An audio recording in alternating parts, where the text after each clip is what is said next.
Itinanggi ng ilang kongresista ang pahayag ni Vice President Sara Duterte na ginagamit umano ang alokasyon sa 2026 budget para makakalap ng pirma para sa panibagong impeachment complaint laban sa kanya. May report si Tina Panganiban Perez. 215 na mga mambabatas ang lumagda sa pang-apat na impeachment complaint laban kay Vice President Sara Duterte noong Pebrero. Please swear. Nakalaunay in-archive ng Senado matapos ideklarang unconstitutional ng Korte Suprema. Ngayon, kumbinsido si Duterte na may inaalok para makalikom ng lagda para sa panibagong pagpapa-impeach sa kanya. Yan ang alokasyon sa 2026 budget ayon sa bise. Kapareho raw ito sa isinawalat noon ng ilang mambabatas na budget allocations ang pinangsusuyo para makakuha ng lagda sa impeachment complaint laban sa kanya.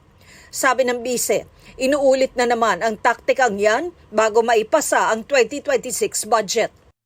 Noong nakaraang linggo, sinabi ng bagong alyansang makabayan na pinaghahandaan nila ang paghahain ng panibagong impeachment complaint paglipas ng one-year ban sa February 5, 2026. Tugon ng House Minority sa bise, hindi na pag-usapan ng impeachment sa budget deliberation sa Kamara. Noong October 13 pa na ipasa ang bersyon ng Kamara sa proposed 2026 budget at nakabinbin sa Senado.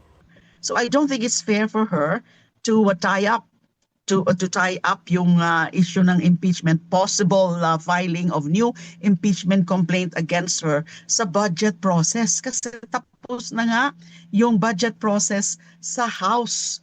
Ang what remains is the BICAM. So ano pa ang ibig niyang sabihin na naging ano na naman ito, bargaining chip na naman ito? Not at all.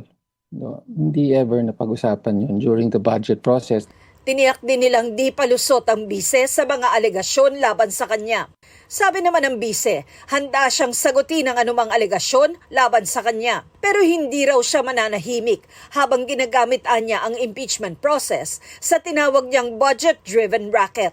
Lagi niyang sinasabi yan, pero pagka may actual na venue at pagkakataon na, iiwas siya, di ba? O hindi sasagot. Halimbawa, dito na lang sa 125 million na confidential funds na nawaldas in 11 days. No, hindi pa rin niya sinasagot, hindi pa rin niya pinapaliwanag.